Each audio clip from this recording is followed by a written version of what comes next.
Alright. We all good. All right, good evening, everybody. Good evening, Colorado Springs. Good evening, those of you that are across the United States. Happy Merry Christmas Eve. Tonight's a big night for many people as we prepare to celebrate the birth of our Lord and Savior Jesus Christ. A lot of church services going on in town tonight, and maybe you were able to attend some if you were fortunate. Today was a very busy day for me and Michelle as we ran around town picking up supplies, preparing for last night of sleeping out, and also our big Christmas brunch tomorrow morning. It's our desire to spend Christmas with our homeless family. So we're going to have a brunch tomorrow morning. And in case you're wondering what we're making, we are having breakfast burritos, and we are having sweet rolls and muffins and fruit and cinnamon rolls and hot drinks and orange juice. In addition to that, we have a couple tables set up that have lots of supplies like gloves and underwear and other items, jackets, candles, just something to give to the homeless as kind of a Christmas present. And the gloves and the socks that have been donated are very nice. They're not cheap ones. They're ones that you might find at Costco or Sam's Club.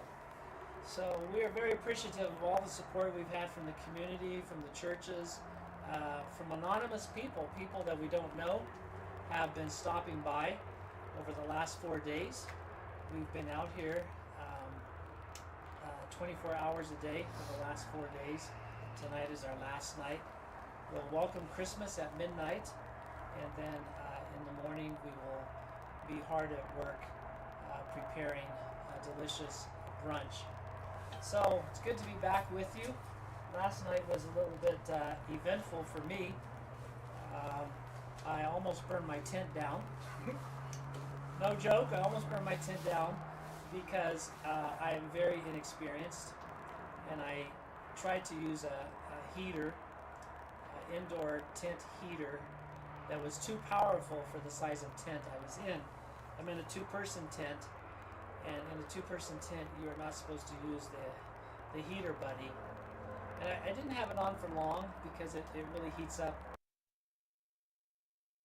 I wasn't paying attention, and it melted a portion of my tent, and fortunately I was able to catch it in time and put it out, and the rest of the night was pretty uneventful.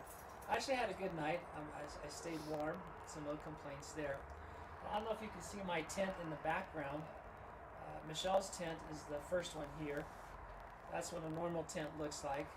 But my tent is the A-frame tent that just stick is straight up in the air because the sticks broke, and I just kind of taped it together. So it's not uncommon. A lot of the homeless have tents that are broken and torn, so rather than get a new tent, I thought I would just patch up the one I have and make it work.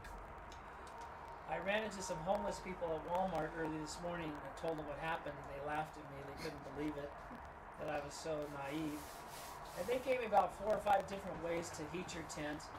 The homeless people are very resourceful, very knowledgeable on how to survive, especially in the cold weather.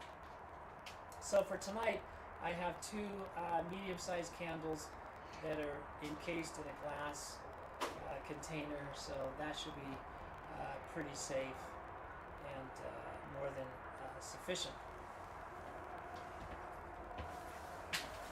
So I want to share with you some things, more thoughts on homelessness. These are just random thoughts I wrote down. One subgroup of homeless community that I really feel a burden for, and I wish I had someone who would specialize in this area, and that is the homeless that are in wheelchairs. The homeless that are in wheelchairs. Here in Colorado Springs, I would estimate there's about 12 people that I've seen throughout the months that are in wheelchairs. And imagine being homeless. That's difficult enough. But then imagine being being bound in a wheelchair. How difficult it is to get around, to get up and down, and to sleep, and how tired their hands get from, pushing the wheel. I have seen so many people in wheelchairs just struggling to get down the road. And my dream would be to have someone who would kind of take a census of all the people in wheelchairs that are homeless, get to know their names, get to know their stories, and ask them what they need. It'd be great to make sure they all have gloves to wear on their hands. So it's not uncommon to see people that are homeless in wheelchairs as well. We have one individual who had really bad feet, and I hadn't seen him for a long time. And then he popped up again, and he was in a wheelchair, and he had both of his feet amputated, and he was just ecstatic. He was excited, he was happy, his feet were no longer hurting, and he just felt like a liberated person. But he comes here to the church, and we feed him, and it is still very difficult for him to get around. So again, regardless of what you think about people that are homeless, think about those that are homeless and bound in a wheelchair. One night last winter, I was driving home late from work at about 11:30, and I saw this wheelchair on a corner, and it was a lady in it, and she was just slumped over asleep. I think she may have had one thin blanket on her, and I just felt really bad, but I kept driving, and then God impressed upon my heart that I need to turn around and go back, and I have carry some blankets in my car, so I put a blanket on her. And then here about 3 weeks ago, John and I were alerted by Michelle. Michelle was driving home late at night, or going somewhere, and she noticed a person at a gas station in a wheelchair, again just kind of slumped over, kind of disoriented, and again it was late at night, so Michelle asked us to go over there. We went over there. I think we gave him a blanket and maybe a jacket or something. We did what we could to help him. But just very difficult life for people that are homeless and in a wheelchair as well. And I would love to have a just towards them. So the question of what causes homelessness and how to solve it can be very complex. But in some ways, the cause of homelessness is not too difficult to understand. So let me just share with you a few of the reasons why people become homeless, and a few of the reasons why you or I could also become homeless. The number one reason is that the cost of rent is just going higher and higher and higher. You don't have to be a rocket scientist to know this. Every city is experiencing high rent, and people are just getting priced out of the market. I was watching a special on TV, and they were following a young mother, single mom, with about 3 kids, and she was homeless. They were living in their car, and she had a job. And up until that point, they had an apartment. But the price of the apartment kept being raised. And it doesn't have to be raised very much to push people over into poverty line. So she couldn't afford her rent, even though she had a good job, a decent job, and she became homeless. So it followed her, and they lived in their car, and she delivered groceries, like Uber Eats or something like that. And she took her kids with her everywhere she went. And then at the end of the day, they would park at a certain location, and she would tuck her kids in, and they would sleep in the car. So high rent or high mortgage, people losing their home, people going bankrupt. You can get a high medical bill that's totally unexpected, and it could put you out on the street. It can put you out on the street. Loss of job is another reason. We've heard stories about factories closing, production plants closing, automobile factories being shut down, or jobs being shipped overseas. What would you do if you got a pink slip? What would you do if you lost your job tomorrow? Do you have enough savings to last you for 3 months? Many people don't. And so again, becoming homeless has nothing to do with being lazy, being a bad person. It could just be that, like so many people, you were working at McDonald's, you were working at JCPenney's, and you lost your job, you weren't making enough money, and you just couldn't pay your rent. And the landlords are ruthless. They will evict you because they don't want to lose that money. All right? Another reason people can become homeless is through mental illness. Mental illness is a disease that affects an increasing number of people across the United States. People with mental illness aren't necessarily crazy. It just means they have a challenge mentally, and it may prevent them from holding a job through no fault of their own. Even if they're on medication, it may be that they can't work, they can't provide for themselves. And then on the streets we see extreme cases of mental illness. Extreme cases of mental illness, schizophrenia, bipolar, and other types of mental illness like that. Families don't want to take them in. Institutions can't help them. It's a well-known fact that the way America handles the mental illness crisis is through the prison system. You just lock up people with mental illness, and then after they serve their time, they put them on the streets, literally. Or you may have a mental illness, and I've heard this many times, and you can't find a therapist. Or you don't have insurance to pay for a therapist. So mental illness can cause homelessness. Addictions.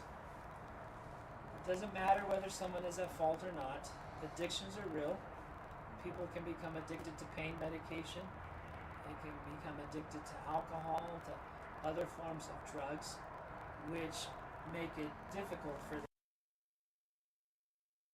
to have a family and to function normally in society. We know people, we've all heard stories of men and women who were extremely successful in life. Big home, fancy car, lots of money, beautiful family, and they lost it all. Why? Because of an addiction. Alcohol or drugs. And they end up living on the streets, living in their car, living in a shelter because of their addiction.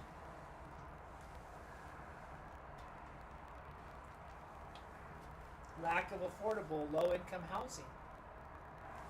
So you might have a decent job, and you go to want to buy a house or rent an apartment, and you just can't get in because this is just too high.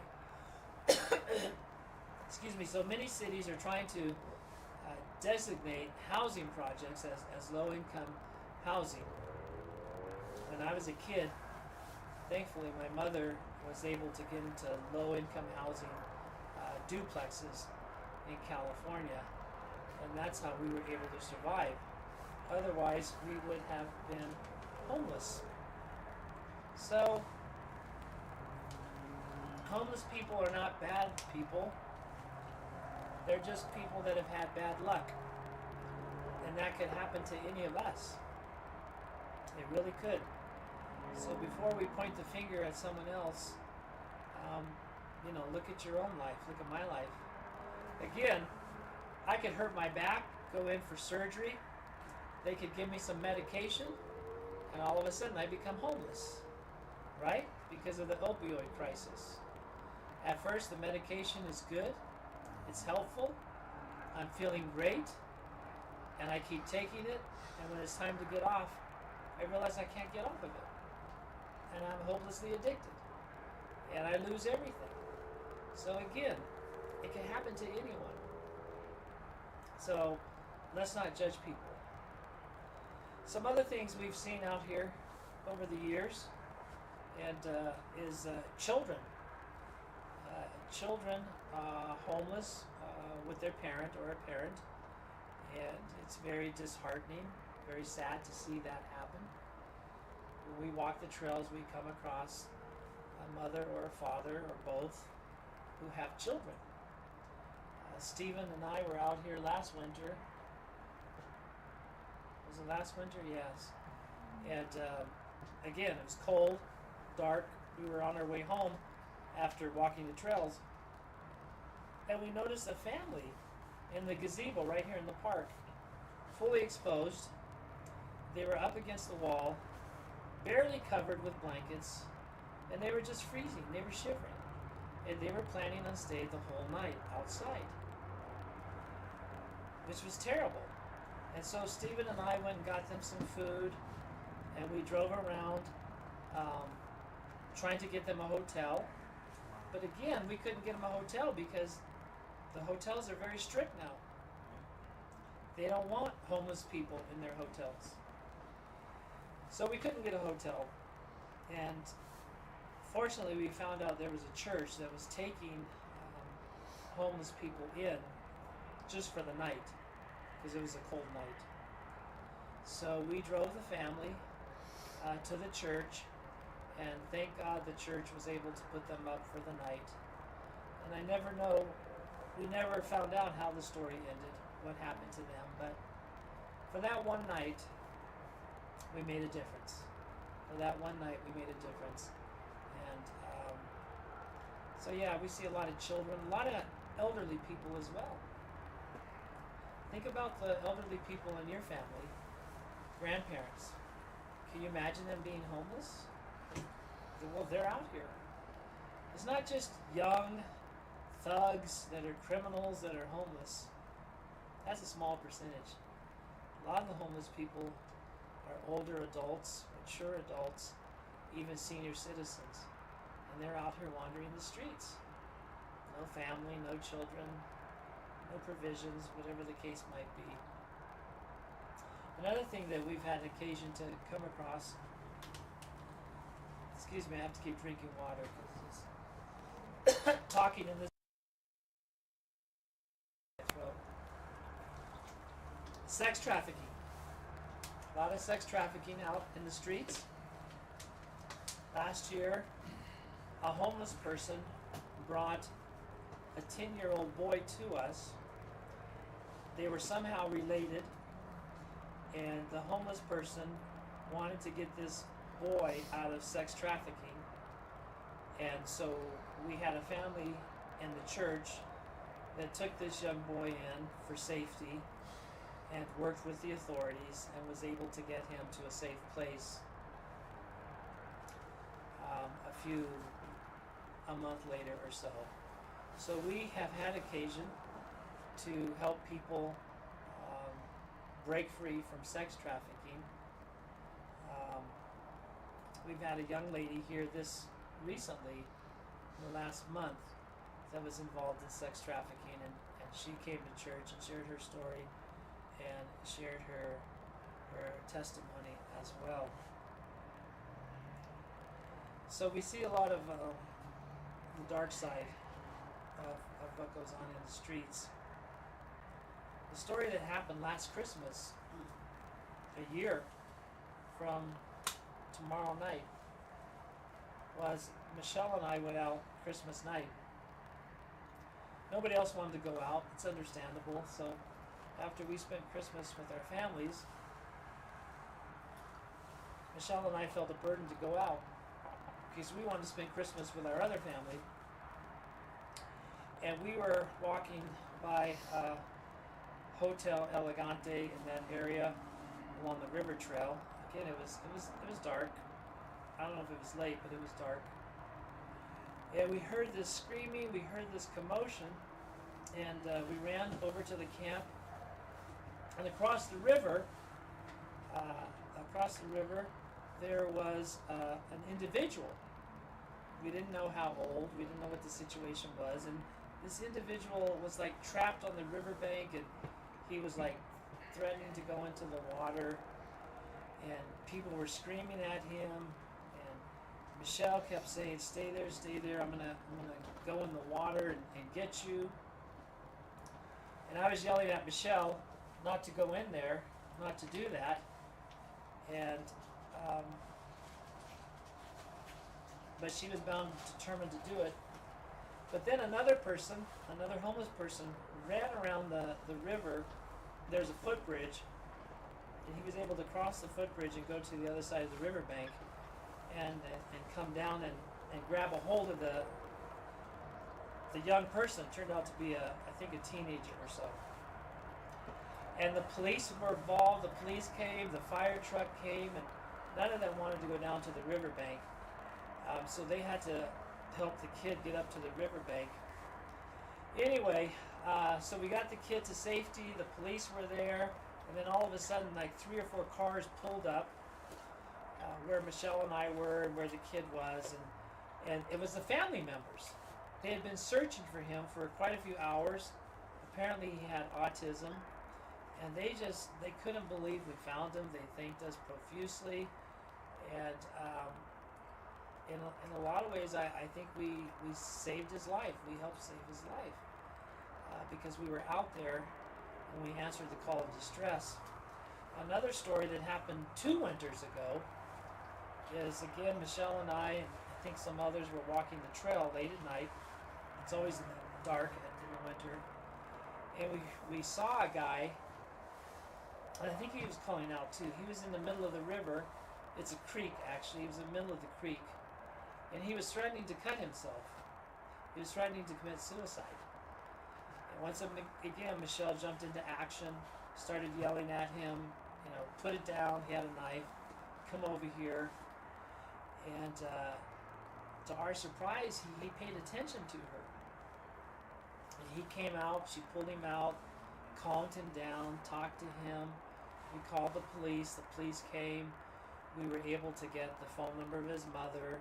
We called his mom, we called other family members, and they were able to come and to rescue him and help him get the help that he needed. And we still have a relationship with that gentleman who has some severe mental illness issues. Example of how we've been able to help people in the homeless community.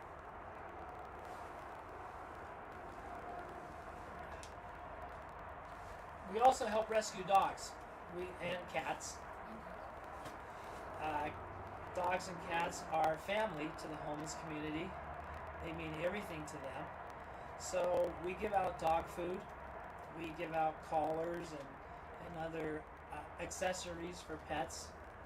We've helped rescue dogs from the Humane Society.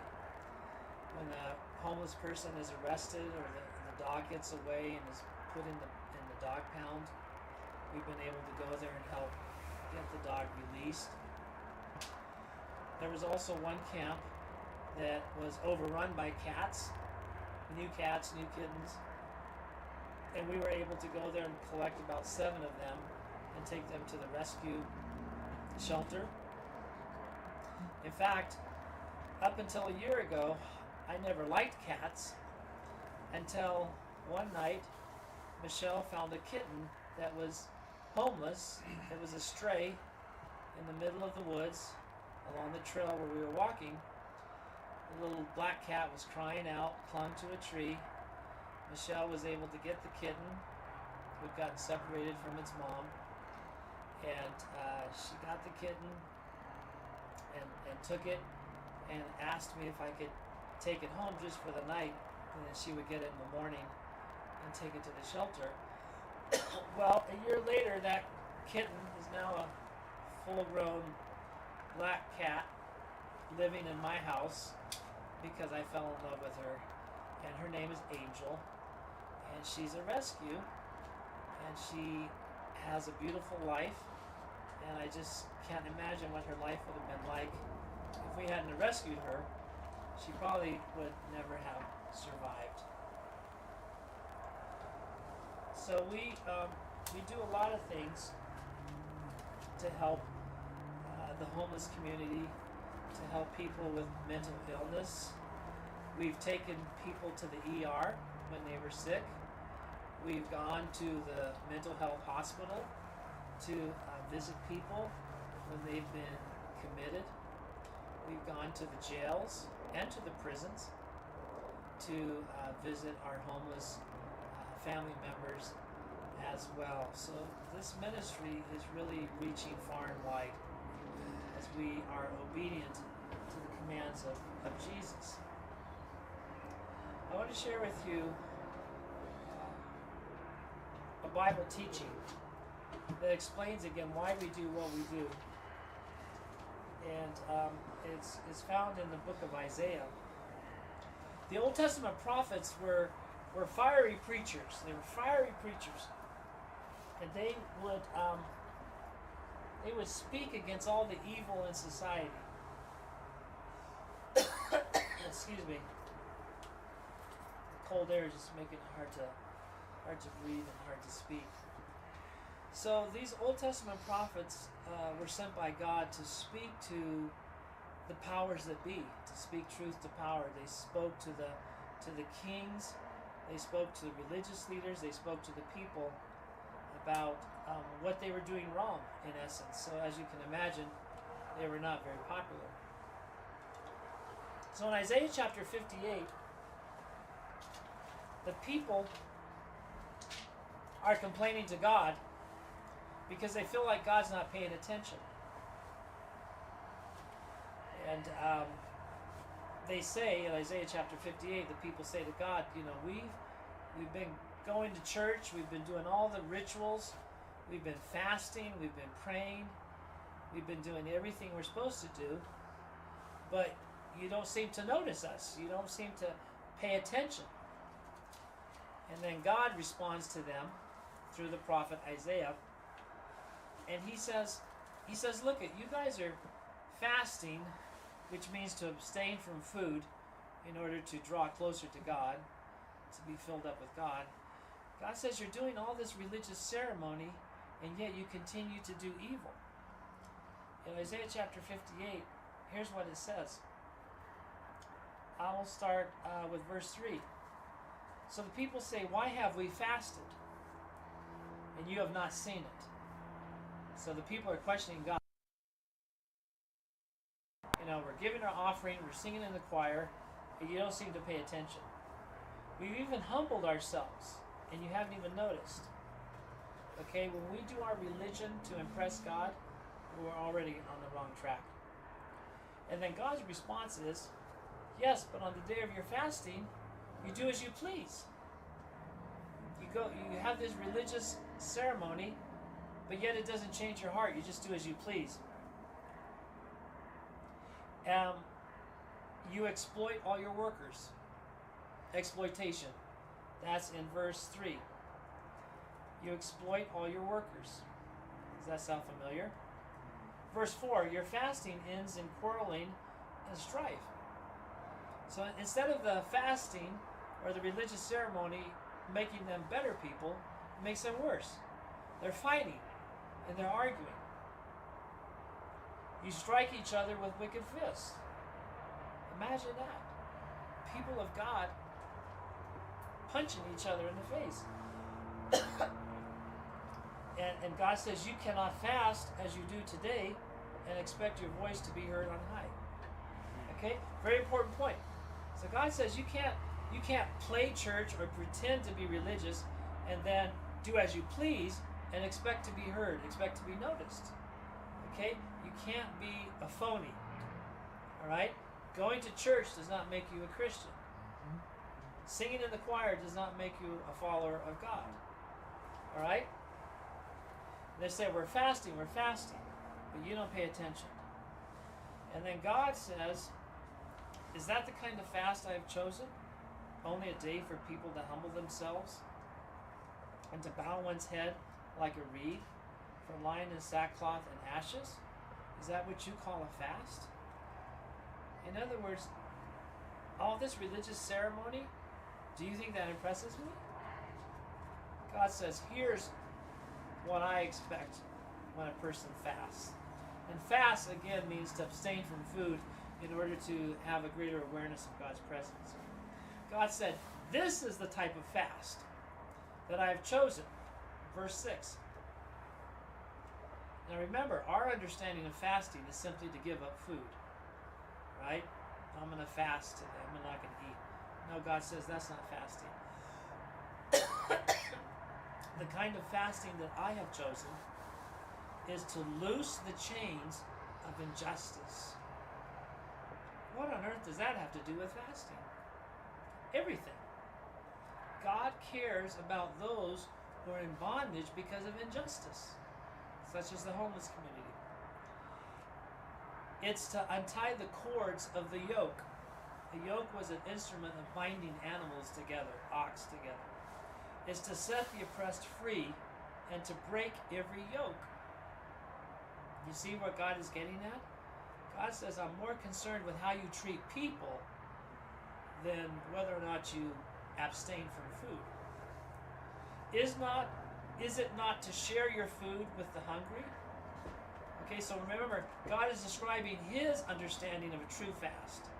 It is not true fasting to share your food with the hungry. In other words, it's not enough just to give up food, but you got to give food to the hungry. That's what we do here. And people criticize us. Like you're wasting your time, you're enabling them. God says true religion, share your food with the hungry, and provide the poor wanderer with shelter.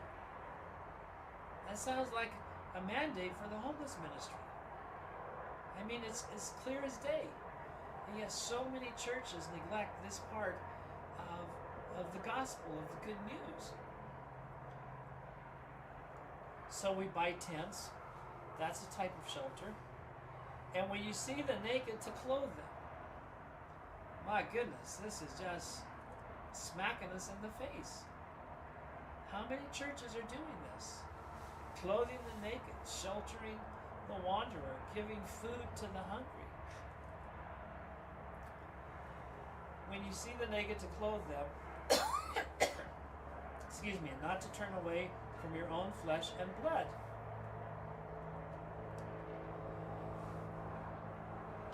Go down to verse 10. It says, if you spend yourself on behalf of the hungry, then your light will rise in the darkness, and your night will become like noonday. In other words, God says, if you minister to those who have needs, whatever they are, then I will hear you, I will see you, I will notice you, and the light will break forth in the darkness. That's what true religion is. It's not just about singing in the choir. It's about walking in the dark places where people are hurting. There's a story in the New Testament, Mark chapter 5 has it, about a person whose life spiraled out of control because of drugs, because of alcohol, because of mental illness. And this person was condemned to live in the tombs. He was condemned to live in a place of darkness, in a place of death. And he was bound. They tried to tie him up, and he would break the chains. He had supernatural strength. And his hair was unkept, and he would cut himself. And he would cry out night and day in desperation because he was possessed by this demonic spirit. And he was hopeless. And it says that people would avoid him. He was ostracized from the community.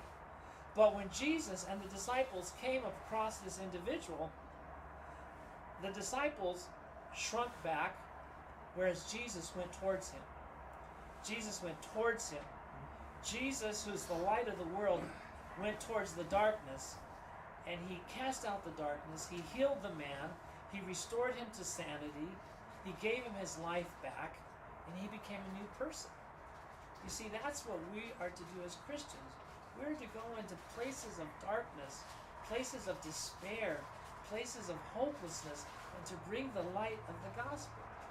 We're to go out and enable people, not to stay in darkness, but to come into the light.